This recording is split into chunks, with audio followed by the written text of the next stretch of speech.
What's up, everybody, and welcome to the Box Out Boys podcast. We're the NBA podcast of the people, your home for lukewarm takes and substandard analysis. I'm Titus Two Shots Dominguez, and join me tonight, it's Chris, the Stats Man Gorman. Hit him with the stats, Chris. Hey. I have so many stats, but I'm just going to talk about this one that's kind of boggling. It's 3 of the last 4 head coaches to win the NBA Finals have been fired. Oh, that is right. Like we got Nick Nurse, Frank Vogel, and now Mike Budenholzer. Dang. Steve Kerr on the chopping block. Steve Kerr is up next. Wow, that is a pretty interesting stat. I did not realize that. Foreshadowing topics tonight. He's still on our roster, coaching our team. It's the lawn boss, Joey McCroskey. Get that, Joe. I just realized something. We've been doing this for like 2 years, and I've yet to come up with like a catchy intro. So my goal for next week is I'm going to do that. Okay. We're going to come up with an intro. We started a segment for 1 week and then Titus never has gone back to it. So I got to come up with something on my own. So just hold me to it, guys. Okay. All right. We'll hold you to it. We missed it. It was our fault. And then I let the lawn boss tip of the week die. So it's fine. Mr. 2000. You're fine. Hey, congrats on 2,000 downloads, 2,000 loads. Thank you guys, everyone who listened to that and cleaning us up for all our nonsense. It is the Brunson murder. Adam Bruns. How the levels tonight, Adam? They're terrific. And I'm leaving that in. Yeah. Exactly what Joey said. Yes. Please leave it in. Thank you. Leave it all in. Oh boy. Wow. Boy. Cleaning up the loads, leaving it in. All right. Cleaning up the loads. Big loads tonight, boys. Well, we got a lot on the docket. We got we're talking Bucks, like Chris alluded to, firing their head coach. Epic collapse in round 1. So we're gonna chat about that. We're gonna talk about the recently named MVP. If you haven't heard, not one the Box Out Boys are a fan of, all around the board. We're gonna debate who has the best 5 left of the teams remaining, and then we're going to talk about who is the Alfred on those teams, which is a cool, interesting topic that was brought up on the JJ Redick podcast. And we might also talk about who has a brighter future of some young teams coming up. We'll leave that there. So for now, let's get right into it, guys. Maybe the most surprising outcome of the playoffs so far, the Miami Heat, who took 2 games to get out of the play-in tournament and somehow eliminated the Milwaukee Bucks in 5 games, which is crazy. I know Giannis didn't play and was kind of hurt in the games he did play, but still absolutely wild. Joey, we'll start with you on this one, man. Where was your surprise level on this that actually happened? I know last week we talked about that the Bucks could still come back and win that series, and they didn't even last one more game. So what happened there? And then we'll go to Chris and talk about the firing of Coach Bud. So. Yeah, I actually wrote down in all capital letters coaching, and I did my notes before Chris passed along the note from Woj that Bud had been fired. But yeah, I mean, I think I said last week, like, I wouldn't count them out to come back and win that series, but I wouldn't be surprised if they didn't win that next game. And it just seemed like their confidence was rattled. Like they tried to get by on talent alone. What was really telling to me was that game 3 when So they lost game 1, won game 2 without Giannis, Yeah. and Giannis was kind of like on the fence of playing. And I felt like they were like, well, we got 1 game without Giannis, like we can let him rest. And I feel like they went in there kind of, you know, a little bit cocky. We're like, hey, we can win this game without him, and we'll be fine. We'll go up 2-1, give him some more rest, and we'll be fine. But at the end of the day, like, of all the teams that they tried to do that against, Miami was obviously the wrong one. They're superiorly coached, right? Spoelstra is fantastic. And, you know, we talked about Heat culture after game 1 of the season when the Bulls beat them, and you guys were so high on the Heat. I was like, yeah, I don't know. The Heat aren't going to be that great. Put my foot in my mouth there. But they have this way of just gearing up and doing what they need to when it counts. And that stems from obviously their culture, but also stems from their star player and Jimmy Butler. Yeah. But just everything seemed off, especially in that final game for them. You know, they were up pretty big going down the stretch, and they kind of blew it. And, you know, there were so many plays. Giannis, you know, off that jump ball where he got it out of his hands ridiculously fast. God, yeah, that was the fast. No part of that. Ball. That was crazy. Like, you think back to when they won the title over Phoenix, and like Giannis wasn't shying away from shooting free throws, and he was having a bad game, obviously, in this one, but he didn't want that ball at all. And then just like it was like the whipped cream on shit, or whatever you want to call it. Like, very end of the game. Oh man, over. They're passing the ball around the horn. Nobody wants to shoot it. It ends up with Grayson Allen. Like, of all the people that you want to have the ball with time running out, and they don't even get up a shot, right? He's dribbling, doesn't even try and throw up a floater. For me as a Bulls fan, it was really happy for me to watch their season end with Grayson Allen not shooting the ball. I actually enjoyed that immensely. That was funny. But like, as a whole, like, that was just their confidence was rattled. They had nothing left. And, you know, between, you know, not taking a timeout at the end of regulation when they had one to burn with 2 seconds left and advancing the ball, Giannis not wanting to shoot free throws, Drew Holiday getting torched on defense, like, everything that they stood for and everything that they were good at all season long just came crumbling down at the worst time. Giannis said it, I think, perfectly. You know, we all listened to his comments in the post game, which we all thought were pretty good. But he was like, you know, hey, hopefully next year we don't have a 10-day stretch where we play the worst basketball of the season. And that sums it up in a T. They were great all year. When they needed it most, they didn't get it. And it kind of just fell apart on them. And, you know, it had to be, somebody had to take the fall for it. You can't fire players. So it makes sense that it was the coach. Coach Bud was going to. Yeah, Chris, we'll go to you in a second. But I agree with you, Joey, man. They just look shook, especially in that last game.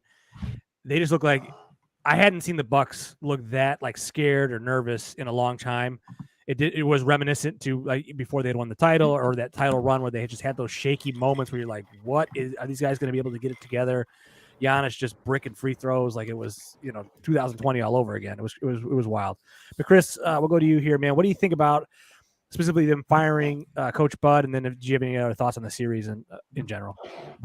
Yeah, it's moments like this where you can really judge an organization, and you know, when they're at the low point, you can realize how incompetent some organizations are. I think this was the dumbest firing you could have possibly have done. Oh, okay.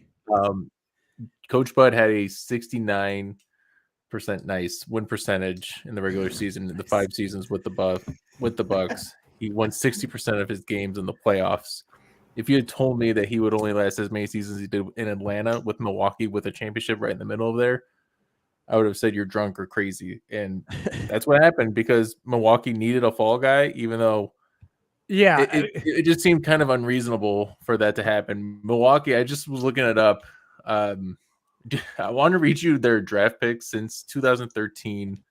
They took Giannis. They hit lightning in a bottle.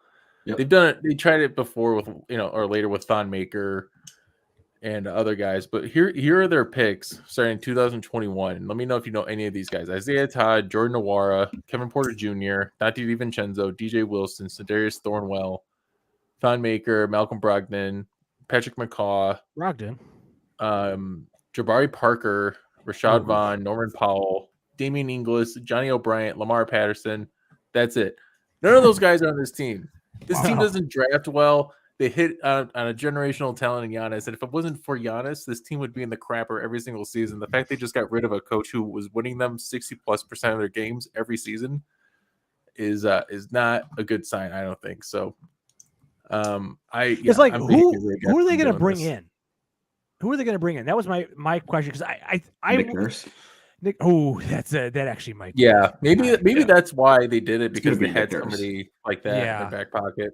Oh, never mind. I mean, think about a guy who's gotten the most out of mediocre rosters Yeah. outside of the year with Kawhi, right? Like Nick Nurse has gotten the Raptors to be relevant when they probably shouldn't have been relevant for a few seasons. Yeah. All right.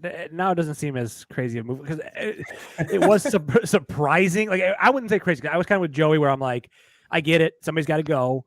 But it was one of those surprising ones of like, oh, okay, like, do you know who you're doing? I was like, is Ime Udoka coming? Like, what's going on here? And then, yeah, but Nick Nurse seems like the easy fit. He should Are you be. guys caught up on Succession? No, I've never seen an episode actually, and we know Joey hasn't seen it. I've never heard of it. The last episode, the Kieran Culkin character fired someone, and it just felt like what the Bucks did here. It was like such an irresponsible kind of firing. Yeah. And it's going to come to bite him in the ass. But yeah, anyways. Well, we'll see if they get Nick Nurse and everything's all right. Well, it could be okay, but yeah, an epic collapse.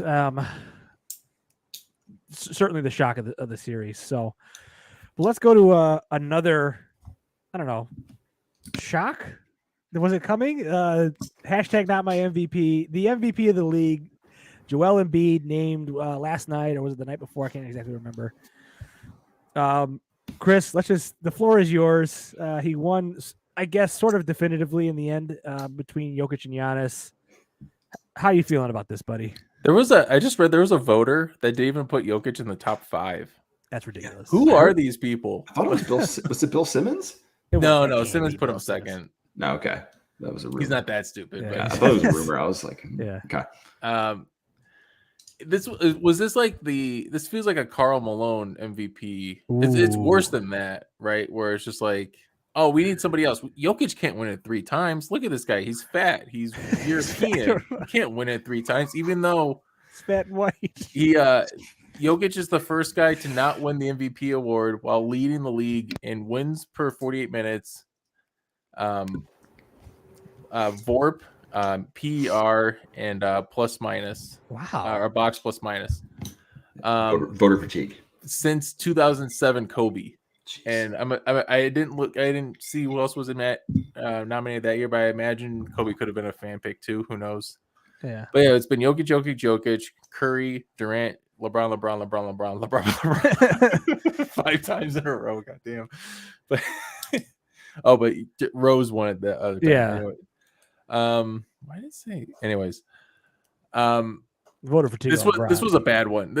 I think we're gonna look back at Embiid winning this as way worse than it even is already looking. Embiid's stats so far in the postseason: 18, 9, and 3 on 45% field goal, 10% from 3-point range. His points per game drop off of -14.5 is currently the largest of any point in the playoffs. That's obvious.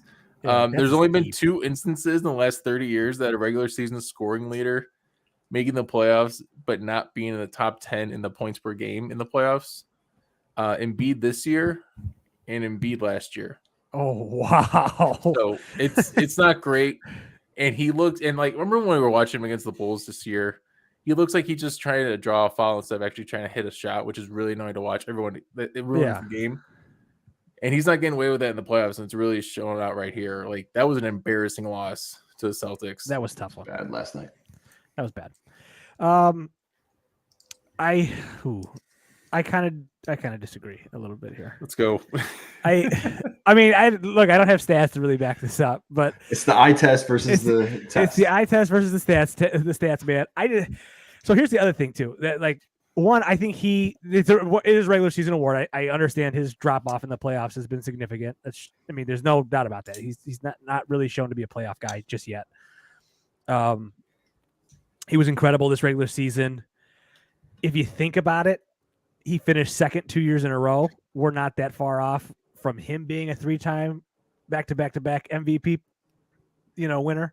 Like that's, that kind of stuck out to me too. The fact that he's finished second twice in a row, it does feel a little bit like a makeup for maybe last year specifically, but I think this race was a very tight race between Embiid, Giannis, and Jokic. I think either one of those guys could have got it.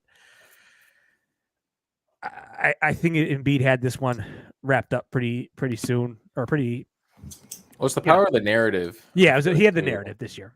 He really did. And Like when you got guys like Kendrick Perkins, who has such an influence in this league, which is like, yeah, I don't know, man. I saw he didn't care for Giannis's post game comments after the loss. Which Yeah. Let's not get into it. I was like, seriously, dude, come on, man, you're killing me, dog. Yeah. Joey, you got any thoughts on the Embiid MVP? Yeah, well, so maybe this is the time that we should talk about, like, the MVP needs to have some criteria around it. Ooh, okay.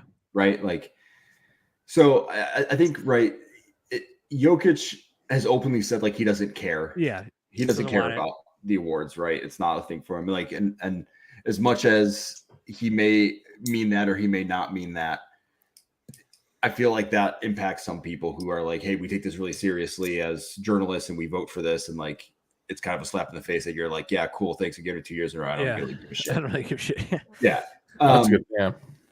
So like, I think there's a little bit of that in there. I also think there's a little bit of voter fatigue and like, you know, there's a piece of like NBA media that's like, if we keep having the same person be the best in the league, it doesn't really do our sport well to show that there is a swath of good players and good teams that are out there. And I think that kind of works into it too.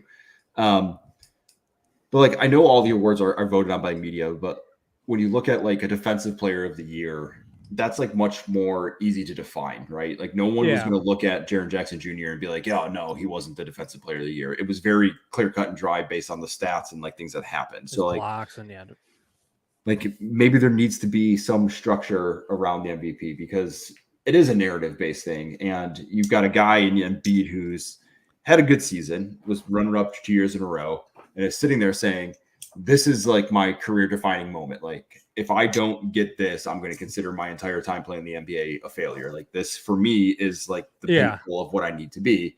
And on the other hand, you've got Jokic, who is like, yeah, I don't really care. I won it twice. Like, I'm going to go to the swimming pool. What is that what he said, right? Like, he's like, I don't care. I just hope it's nice weather so I can go swimming. So I think there needs to be maybe some sort of rubric or structure around how these votes are placed and how it kind of goes. I'm not saying like Embiid wasn't deserving. He was. Jokic was deserving. Giannis was deserving. Yeah. Like, there were deserving players here, but the argument should be around like their game and their stats and not like, I feel like there's just so much narrative stuff in it when you've got a guy who wins it 2 years in a row. If Jokic didn't win it 2 years in a row, you wouldn't care as much that Embiid got it this year, but because he had it 2 years in a row and then he pretty much went out and repeated the same things that he already did. Yeah. It was like, well, hey, he won it 2 years in a row on those same stat lines. How is that not equal a third one when Embiid didn't surpass him? Which kind of comes down to it being a subjective narrative vote, which it's kind of problematic. And every sport has the same problem, but I'm more okay with that, I think, than you are, Joey. I kind of like that side. I think that's fun, makes fun for the debate. You think about like the year when Russell Westbrook won it, when it was just like, you know, it's the triple double and the fact, even though he was a 6 seed or whatever. And same thing with Jokic last year winning it as a 6 seed, but he was, you know, all his other, you know, co-stars were hurt. So that was the narrative. I think that always comes into it. It's, you know, you even go back to the Derrick Rose year where he's like, why not me at the beginning of the season? And then just goes out and has this unbelievable season. And people are like, you know what? Why not Derrick Rose? We're tired of giving it to LeBron. So he beat LeBron 3-0 in the regular season. That's the only case. Embiid didn't even want to play Jokic. He sat out when Jokic. That was so annoying. I thought he lost it there. You can't duck the reigning king, man. Come on. Is it because he scored like 40 against the Celtics? Is that like in the season kind of winding down when they? Yeah, I think there was a couple other thing. Yeah, like that's kind of like, okay, well, he did this on national TV. And everybody's going to remember it, and everybody was talking about the Celtics being the best, and then it just kind of. I mean, he was a beast throughout the season. I don't know if he was the MVP, but you know, he was definitely, like you said, he was deserving of it. And I think this year there was 3 guys you could have easily gave it to, which is not always the case. Who's more likely to win another MVP, Jokic or Embiid? Jokic. I think Embiid. I don't Really? think Jokic is going to win another one. So the thing is, like, if Jokic isn't on the Nuggets, do the Nuggets win 40 games? Yeah, if everybody's Think. healthy, because Jamal Murray's really good. I think people forget that because I've been watching this. We'll get into that when we get into the next topic, the best five.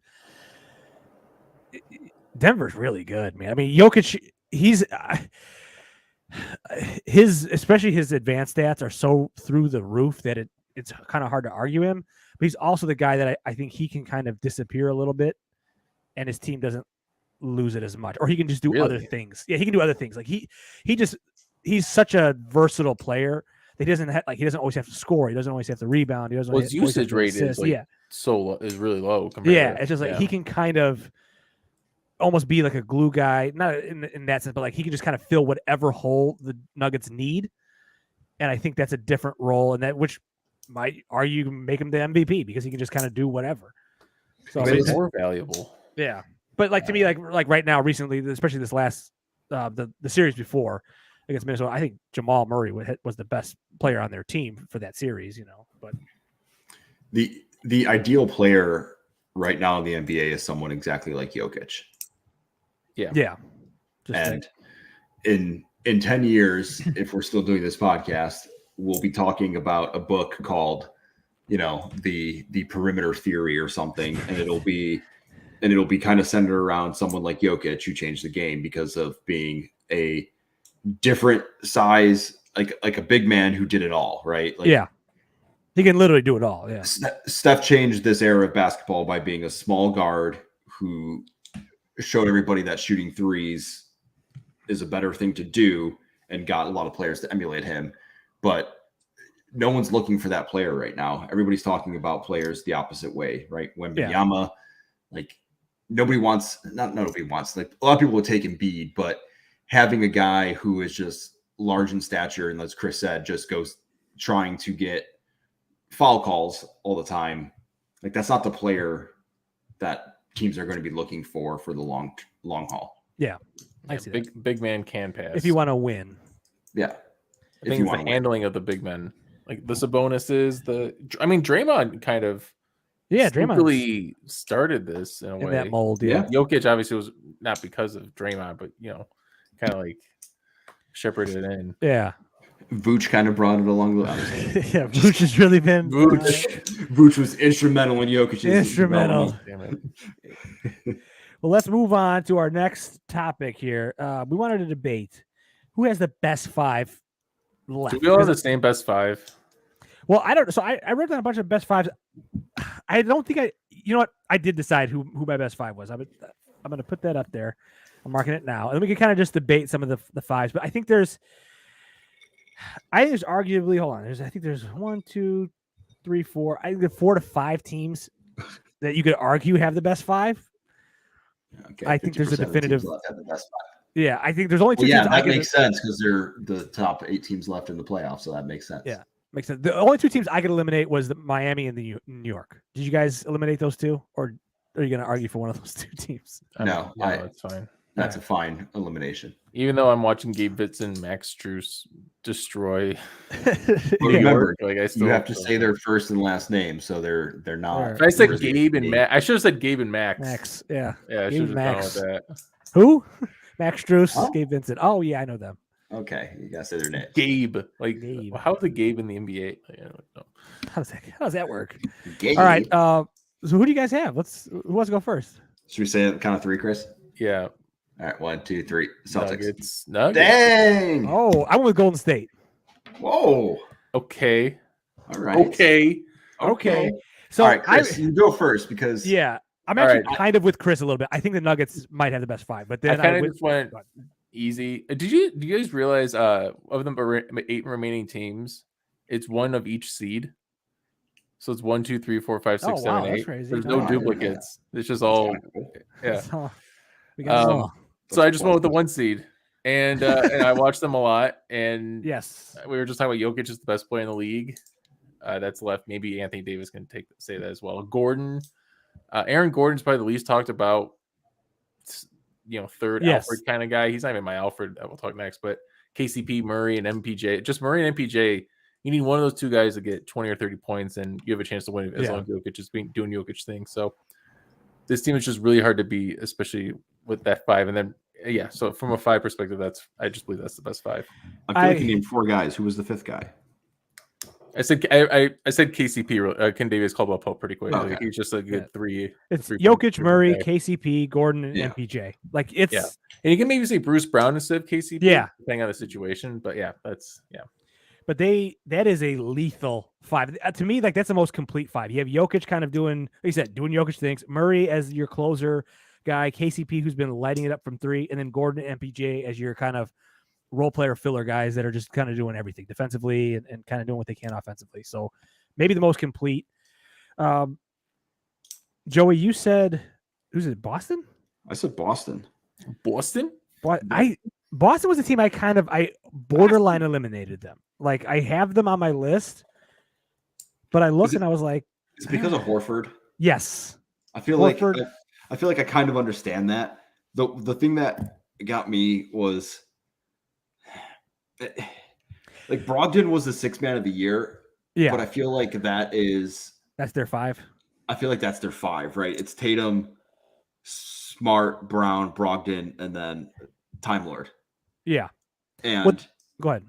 I guess like maybe it was the starting 5. I kind of mixed it up a little bit, but Well, no, I Two of was those guys come off the bench. pointing that out. It was the best 5. Like who, if you have 5 guys, and that's where for me Boston's the deepest team because I have their starting 5, and then I have 3 other names that are one getting heavy minutes in rotation. yeah, So, I think that's the thing is like you could swap 3 of these guys out with guys that are coming off the bench, and you'd probably still have a very, very solid team. Like if one of them goes down with an injury, like you're fine. Like if Jamal Murray or Michael Porter Jr. goes down with injury, yeah, they're done.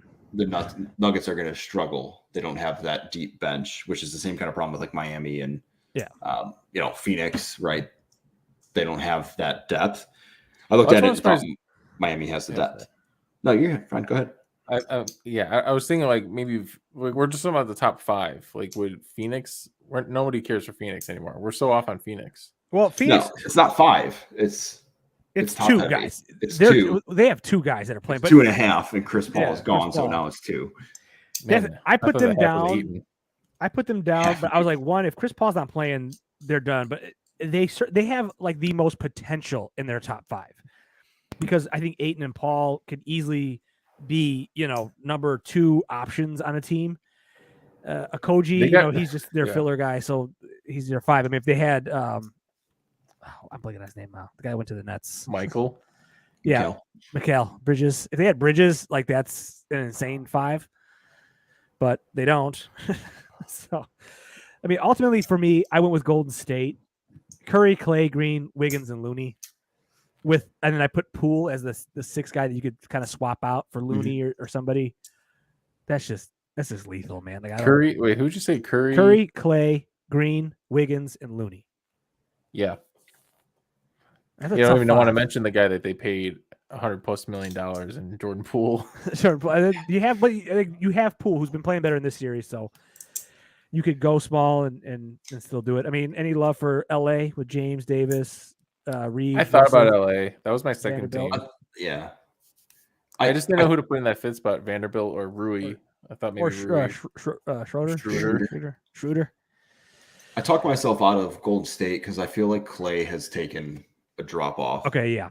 And like I don't know how many more times I can hear, oh, we're just waiting for a Clay game. Mm-hmm. When is the Clay game coming? It's just not as good as it used to be. And that might be a legacy kind of pick for me because I just but I think when they're on, I don't know if there's I don't know who can beat them. You know what I mean? Yeah. That's a good one. Yeah. But okay. after that, maybe LA.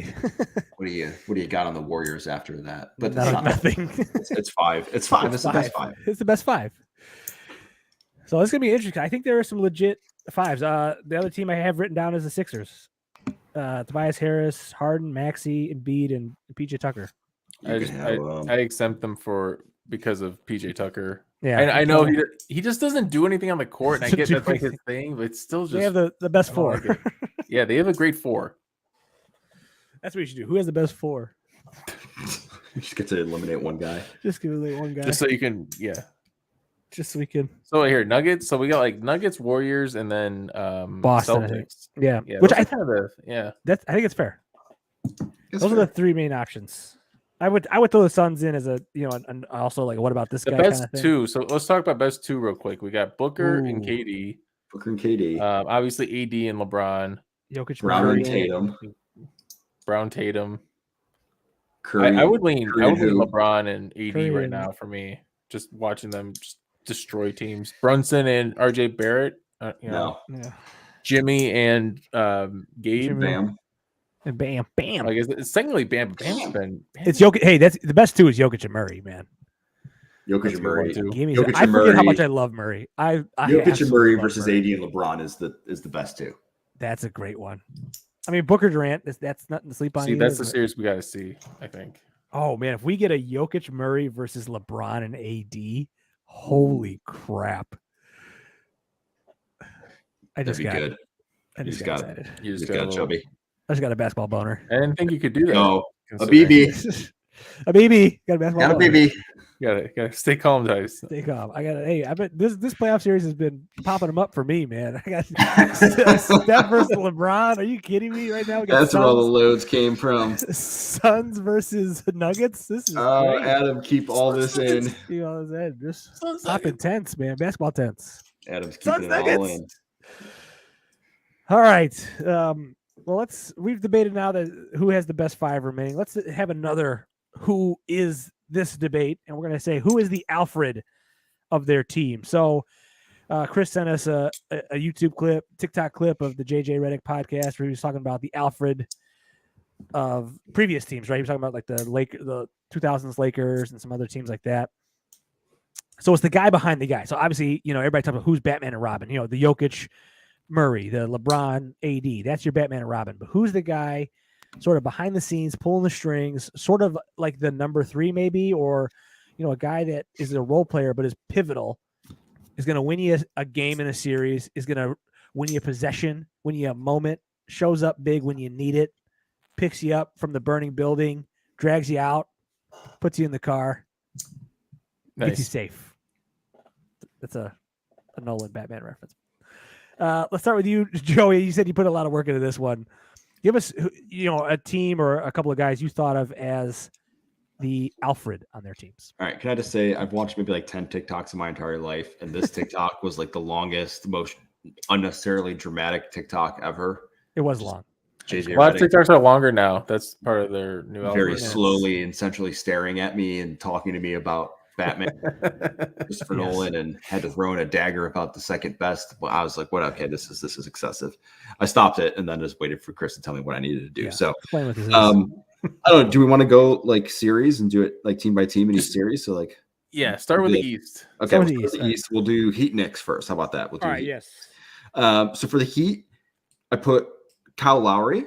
That's who I had too. Yes. And I think I kind of try to do this based on their like most recent performances, not like the collective book of business. It was more of like what recently has happened. And like in the Buck series, Lowry was getting some steals late in games. Yeah. He's adjusted to not being a starter and coming off the bench for them and coming in and just being like a very savvy, solid veteran that you can count on. It's like he's morphed into his role very well, and he's very dependable in the role that he is in. Like he's not the flashy guy anymore, but when you need him, he is there.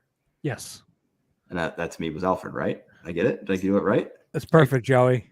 Right. Who'd you have it for the Heat, Chris? I cheated. I went with Max and Gabe.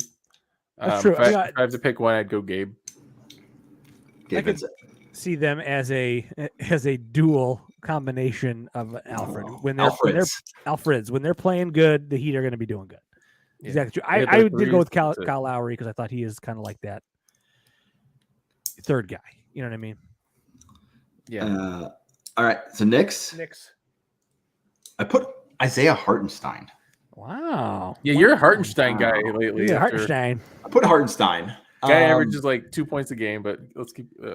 Keep it Yeah, But but when you need him, he came in and did exactly what they needed of him, right? that's true. Alfred's not out there beating criminals, man. He just shows up at the end and gets you in the car. Yeah, Like- that's actually a good one because he never gets any of the glory. either. Brunson No is talk clearly about him. Batman. Yes. Yeah. R.J. Barrett is Robin. No Mitchell Randall? Robinson is like a close Robin, or Julius Randle. Like they're all kind of Robin, right? Yeah. Like they all take their turns at being the second guy. But like, who is the guy that is like steady, ready to go, going to come in and give you heart, hustle, and muscle? Is Isaiah Who's that? Hartenstein. Hartenstein. It's It's right there in the name. Hartenstein. And the Bulls should have signed him, and they didn't. So I'm sad we don't have an Alfred. But I think it's Isaiah Hartenstein because that dude came in, especially in game 2, and was gobbling up rebounds. And they won game 2 because of him. On that one possession, he had like 3 offensive rebounds and was just out working Bam. He made Bam look like Bam Bam. Bam, bam. That's a good one. I had RJ Barrett. I kind of went with Randall and Brunson as the Batman Robin, and then kind of Barrett as the third guy to step up. But I think your point, I think, is a little bit better. Chris, I went who with do you Josh Hart. Okay. Because every time I'm watching a Knicks game, the guy just rips rebounds down. He's averaging 8 a game, and at the guard position, it's the highest in the league. a And good he's one. been doing it for the last 3 years. I just didn't know that he's been my favorite guy to watch on the Knicks besides Brunson. Let's go to the next series I felt like there was a little bit too much inconsistency for Hart. on the Knicks. Just in general, like there was a lot of inconsistent. Like in Randall, he's up and down. Yeah. Barrett up and down. To me, Alfred was always consistent. But He was always there. All right. I Let's go love, to how, I love how I have the strongest opinion on something that I know nothing about. It's great. It's great. It's classic Joey on brand. That's on brand for Joey. Let's go to the other series here. Chris, let's start with you. Philly, Boston. Who is the Alfreds? Yeah, for Philly, I took Maxey Me too. because I think that should be across the board. Joey, did you go Maxey? Joey? Yes, I had Maxey as well. Yeah. Wow. Max is the Yes. Max is the guy. Because when Harden's dribbling the ball out and Embiid's trying to suffocate the offense because he's trying to draw a foul, Max is there to help actually put something. The guy averages 43% from 3-point range. He's quietly one of the top 5 3-point shooters in the league, and he's quietly doing it with averaging 20 points a game. So Yeah, Tyrese he had like Maxey. 22 or 26 in that game, and Embiid didn't play when they won. So Yep. big night here. Yeah, we all had Maxey there. Easy. For Boston, I had Marcus Smart. Okay. What do you guys think? So I thought about Smart. I went with. I ended up going with DJ White, Okay, yeah. just because Derek offense. Or sorry, Derek White. Is it DJ DJ? was- It might be DJ. No, Might be DJ was another player, he's a Michigan guy. This is Derek White. Should be Derek Jones White. Or actually, oh no, I was between Derek White and Malcolm. There's like 3 Yeah, there's a Alfreds lot of Alfreds on that. on this one, right? Like now, Alfred Horford. because Horford. I just think about it depends on like the flow of the game where they want to go with White or Brogdon. In my opinion, offensively, I never trust Smart with the ball offensively, but like with Brogdon and White, at least you can kind of, if they're taking a 3, it's like, ooh, this you feel more confident it's going to go in. But that's how I felt about it. Joey. Yeah, I picked Horford. Wow. 3 I different went- guys. Man, I we went have for 4 I went for consistency again. Like I feel like you get Yes. the same thing out of Horford night in, night out. And also, right, Al and Alfred was That's pleasant too to easy. me. Sure. I also feel like Al Horford would be like the perfect like butler in that scenario. Like I don't know, he seems very calm and like True. just like I could see him like Yes, strolling up Mr. and, like, Wayne. while he's lifting a burning timber off of somebody would be like giving them a life lecture about how to survive and like they have to go save the city. Like that seems like a perfect Al Horford move. Marcus Smart would just be like flying around being crazy and hyperactive. He's not calm. No, he's not. You know what? I No. think so. This is the team Michelle has been rooting for the most that when we watch games. The Boston. Celtics? Yeah, Wow. she loves the Celtics. You need to But it- talk to her about why that's wrong and a lot of I know I tried to. That's but why she's she's listening just to what the she pod. likes. Well, she makes says that Jaylen Brown is Batman because of the mask he's been wearing. So she's like, "Hey, this Batman." So it fit. But it's also the player she complains about the most. She's like, Marcus Smart is always doing dumb shit. He is So doing I- dumb shit all the time. In my head, I was like, when he does the right shit, when he does good stuff, that's love when they're like, "Oh my god, yeah, this is our guy." But yes, I think I misread this thing. It's about consistency. Alfred needs to be there all the time. I was thinking more like when he shows up, that's your guy. But I think you're right. I think it's That's I like think a it's Horford Darkwing. or Isn't yeah. Darkwing like the Batman? Darkwing Duck. Darkwing Duck. Yeah, Not Darkwing Duck. Maybe the- Darkwing Duck. I love that show. was a good one. All right, that was a good one there for those teams. Let's go to the West. L.A. Golden State. Start there. Joey, what do you got? Joey, who you got? I got Draymond. Oh, okay. I put Draymond. I had 'Cause you- Looney. Looney. But I think Draymond's a better one. So I put Draymond. Yeah. Sorry, Chris, who'd you have? I went Poole, but as we're talking and defining this, I'd go Looney. Or no, I would go No, Draymond. Draymond, yeah, Draymond Draymond. is- Draymond's the right yeah, answer here. Yeah, Draymond, yeah. We messed this up. Go ahead, Joey, explain. Well, like there's a little bit of maybe variance in consistency in terms of gameplay, but in terms of like personality, Yeah. and like He's ride or die.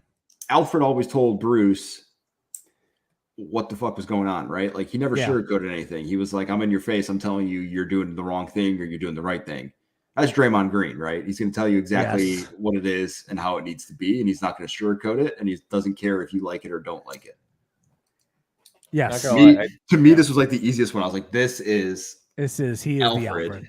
in terms of what I know of I Alfred. was not expecting Joey to lean in this much into the movie He's metaphor just killing with it. his Right now. analysis, but yeah, he's seen Batman way more than one time. Come on, He's No. definitely seen it more. At least Dark Knight Rises. He's seen that a Yes. few Right. times. Yes. Yes.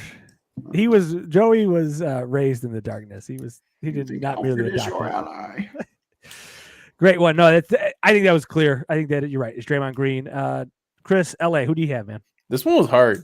This one was hard. D'Angelo Russell is not the guy. I was between Rui and Reeves. That's I right, wrote man. down Rui, but I'm gonna go Reeves just because watching Austin Reeves play basketball has been a joy Yes. for the white man Balling. because he actually doesn't just shoot threes. He gets to the rim, and Gets he's buckets. very scrappy defensively, which is a term used Sneaky for athletic. the sneak. Yeah, he's very sneaky athletic, great athletic. footwork.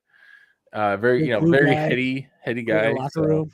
he's the perfect Alfred in this case. So Joey, who'd you have, man, for LA? Yeah, I put Austin Reeves too. I was Nice. between Yep. him and Rui.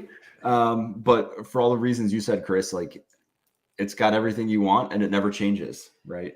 Rui to me changes his game based on what's happening in the game. Reeves gives you the exact same thing every time Yep. he steps in the court. Yep. Guy's making himself money right now. So, Ooh, a ton of money. all right, let's go to the last series: Denver versus the Suns. Chris, start us off. For the Suns, there is no Alfred. I feel like there's an Alfred here. It's It's CP3. It's kind of I said Ayton just because DeAndre Ayton is going to give you a double every night basically, but he's not.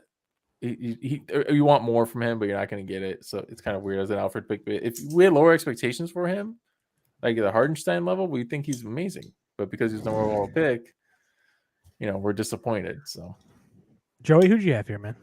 I put Chris Paul. Yeah, I think it's Chris Paul. I think it's just the consummate behind the scenes, just always kind of like leading the charge without being like noticed. Yeah, pointing out 6 people on the court. Weird things like that. Weird things like that. But Chris, that's I fine, understand right? I your just point. don't trust him ever being Yeah, healthy. Healthy, the consistency part is tough for not him. there. Yeah, but I think he's That's a a little tough bit of no Durant as the servant. That was your high thought. That's what I thought. all right, Yeah, yeah. we stuck it in. All right, let's go to Denver. Chris, And I know this- you said you had somebody for this. Joe, you said you didn't. This is the one team you couldn't think of. I Right? struggled with this one. Really, this is the one that I feel like is the most. Who did you say was the most Alfred one to you already? Al Draymond. Horford, right? Or Draymond, yeah. Draymond's the most Alfred. He Yes. probably is, but I thought Aaron Gordon's up there just because nobody Oh, talks about man. Aaron Gordon. He's giving you 14 That's a so night. much better than I thought of. He, I mean, when you watch him in the non-Jokic minutes, when he's playing center at that 6'7" body of his, he's still holding it down, and nobody is ever talking about or giving him any credit for it. So Aaron Gordon, in my opinion, is the guy. I had KCP, and I just think his shooting has been such a good thing for the 44%. Nuggets. Yeah. He hits dagger after dagger, just heartbreakers constantly. And I think the consistency's there, and then just kind of showing up when needed, as needed. Like he's not relied on to really do much of anything, as far as like defensively or anything like that goes. He's just like get him the ball when he's open, when Jamal draws the double, when Jokic draws the double, and just knock down your shots, keep the defense honest. That's what he's been doing. And I've been loving watching him. But yeah, I think Gordon might be the better one. I think Gordon might be the better Alfred. Yeah, I kind of like Aaron Gordon. Yeah, I like that. KCP makes sense too, but In a different way. yeah, Aaron Gordon is closer to importance, I think, than KCP. Yes. Yeah, Importance, KCP might be more consistency. replaceable. That makes sense. Yeah.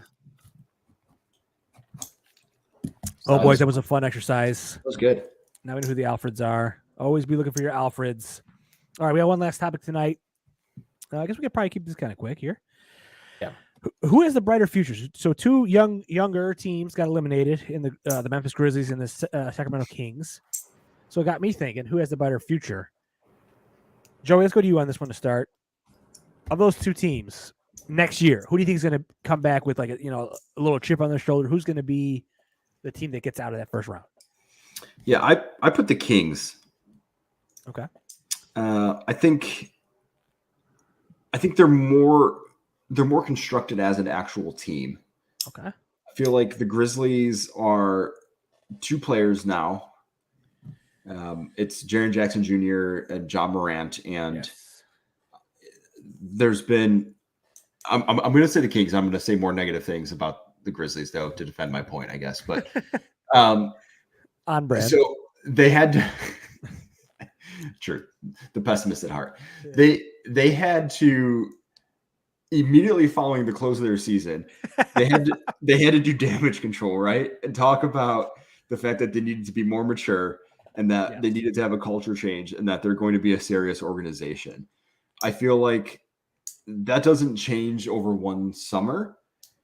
Ja, I think he's saying all the right things. He's making the adjustments. He's looking at it and saying, hey, if I want to be good at basketball and succeed, I need to be more intelligent in what I do on and off the court. And that's all fine and dandy. But until you like see it in practice and like he has the opportunity to do it, I'm not going to buy into it. So until he's on the road in Atlanta or Denver and has opportunities to go do these things and he chooses not to do them, I can't give him that. Sacramento's already there. They've got guys who seem to already be bought in. They've got a good slew of veterans.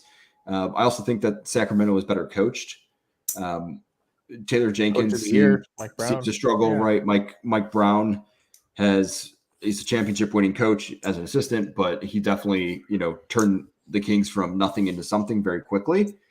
And the Kings just seem more ready to do it. Like they ran into a buzzsaw in terms of Steph Curry, who was determined not to get beat by a team who'd made the playoffs for the first time in 16 years.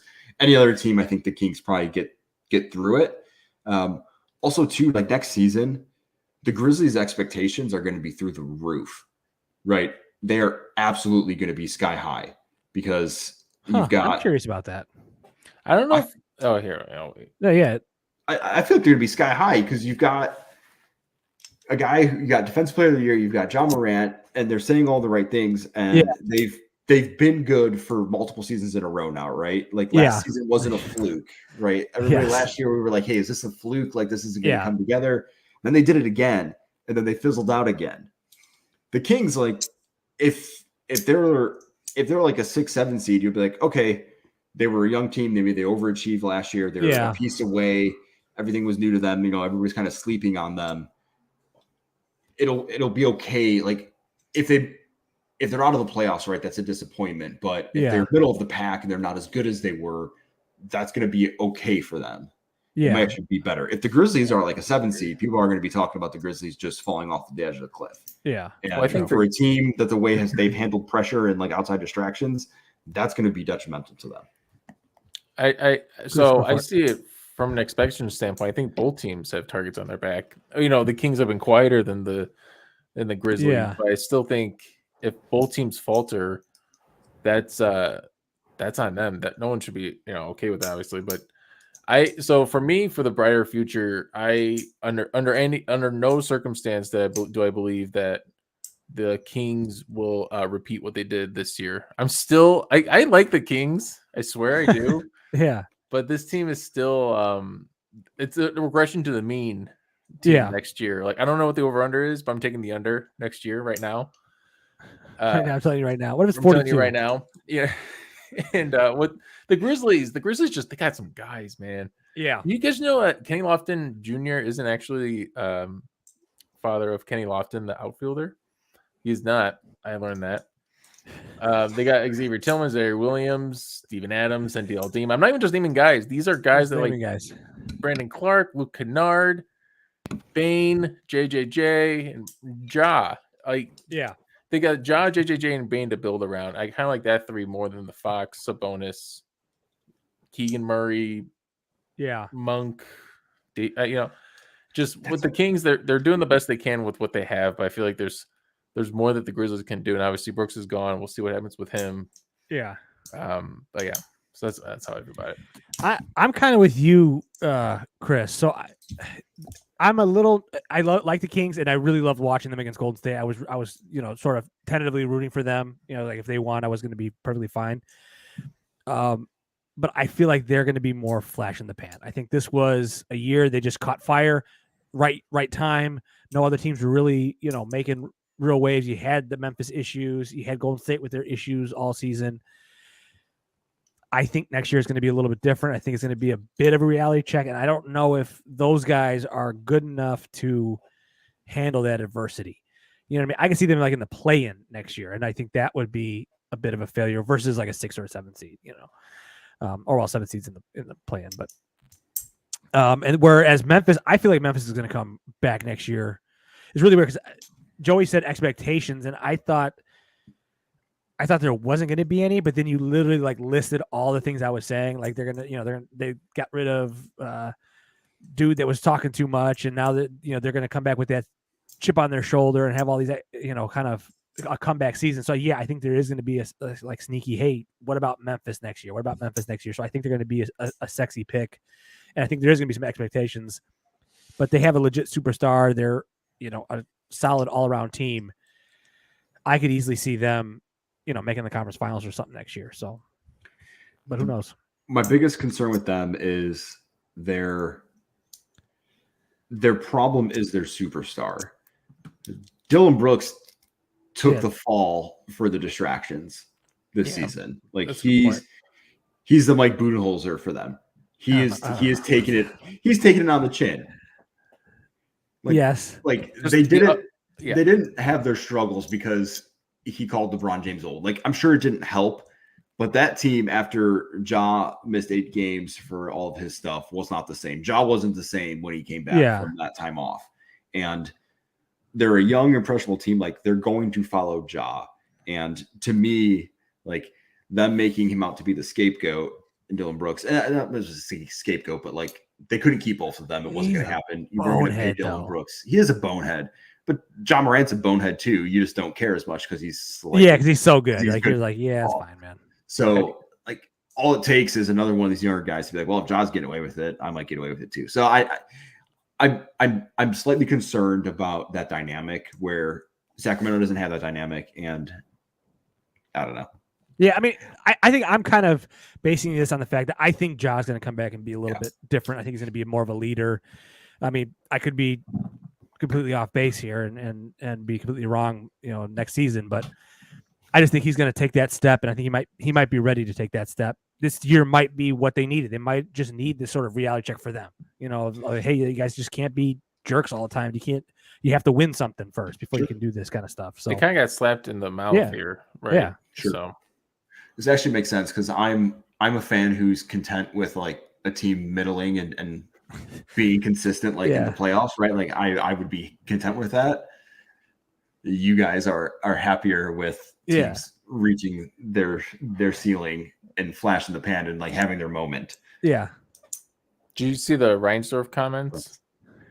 No, I didn't, because I saw that they midnight signed Arturis and didn't talk about it, and I wanted to murder them just again, so I stayed away. Yeah, classic Reinsdorf kind of move. He mentioned that it's not a failure of a season if you come in second, third, or fourth place. He's talking about the White Sox, but what he's saying kind of seeps into the Bulls as well. And like to your point with the middling thing, that's kind of what what they are.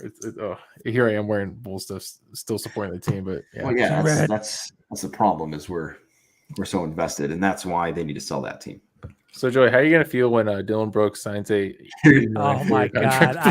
This is gonna. I happen. honestly thought about this, and I like in my head I was like, oh, that seems like a Bulls move. And I was like, you know what? If the Bulls sign Dylan Brooks, I honestly might have a change of heart. Like there might be some actual vitriol for me against my team.